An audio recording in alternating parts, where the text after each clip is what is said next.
Hello guys. ஆக்சுவலாக இன்றைக்கி ஒரு செம்மையாக ஒரு வீடியோ பார்த்தேன். அதாவது ஒரு மனுஷன் போய் பேசலாம், ஆனால் அப்படி ஏக்கர் கணக்கில் பேசக்கூடாது அப்படிங்கிற மாதிரி ஒரு உருட்டான ஒரு சம்பவத்தை தான் இன்றைக்கி நான் பார்த்தேன்.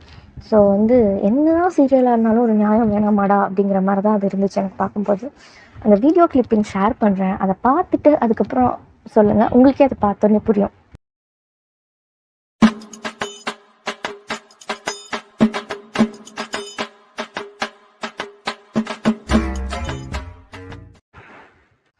பார்த்தீங்களா, ஆக்சுவலாக அந்த அம்மா பாம்பாக இருக்குது, அதை நான் அக்செப்ட் பண்ணிக்குவேன். இன்னொரு அம்மா ஏதோ புகை கொடுத்து அதை கூட நான் அக்செப்ட் பண்ணிக்குவேன். ஆனால் இது எல்லாத்துக்கும் மேலே ஜெயிலில் அடைக்கிற மாதிரி அந்த பாம்பை பிடிச்சி ஃபோனில் அடைச்சா பார்த்தீங்களா, அதுதான் சத்தியமாக என்னால் அக்செப்டே பண்ண முடியல. ஸோ நம்ம ஆரம்பமே ரொம்ப அமர்க்கலமாக ஸ்டார்ட் பண்ணியிருக்கோம் இந்த வீடியோவோட. ஸோ அடுத்த சம்பவத்துக்கு போகலாம்.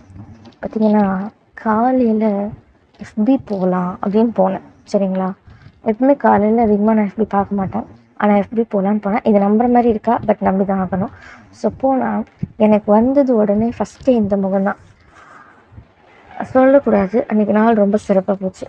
பாருங்கள், இந்த அக்காவுக்கு ஆடவும் தெரியல, நடிக்கவும் தெரியல, ஆனால் திறமையை காமிக்கிறேங்கிற பேரில் ரொம்ப நம்மளெல்லாம் கொடுமைப்படுத்திக்கிட்டு இருக்கு. அக்கா என்ன வேணாலும் பண்ணு, உனக்கு நான் ஒரே ஒரு விஷயம் தான் சொல்லுவேன், தயவுசெய்து ஆடாத. அடுத்த சம்பவம் பார்த்திங்கன்னா, அழகே பொறாமை கொள்ளும் பேரழகு அப்படிங்கிற மாதிரி பார்த்திங்கன்னா, ரியல் கப்புள்ஸே பொறாமை கொள்ளும் ஒரு ரியல் கப்புள்ஸை சரி வாயில் அடிக்கணும்.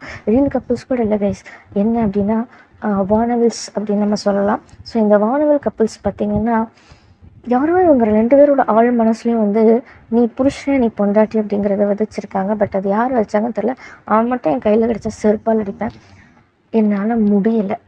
கடைசியாக இந்த அங்கெல்லாம் இப்போ உங்கள்கிட்ட கொட்டுறேன், அந்த வீடியோவை நீங்களே பாருங்கள். கருமத்தை பார்த்தீங்களா, ஏடா இது ராதாகிருஷ்ணனுக்கு சோதனை அப்படிங்கிற மாதிரி தான் இருந்துச்சு. இதை பார்க்கும்போது எனக்கு எப்படி இருந்துச்சுன்னா, நாங்கள் வேணால் நாட்டை விட்டே ஓடிடுறோம், தயவுசெய்து நீங்கள் வீடியோ மட்டும் போடாதீங்க அப்படிங்கிற மாதிரி.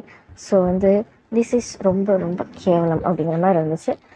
ஸோ இந்த மாதிரி சில சிறப்பான சம்பவங்கள் பார்க்கணுன்னா நம்ம சேனலை சப்ஸ்கிரைப் பண்ணுங்கள்.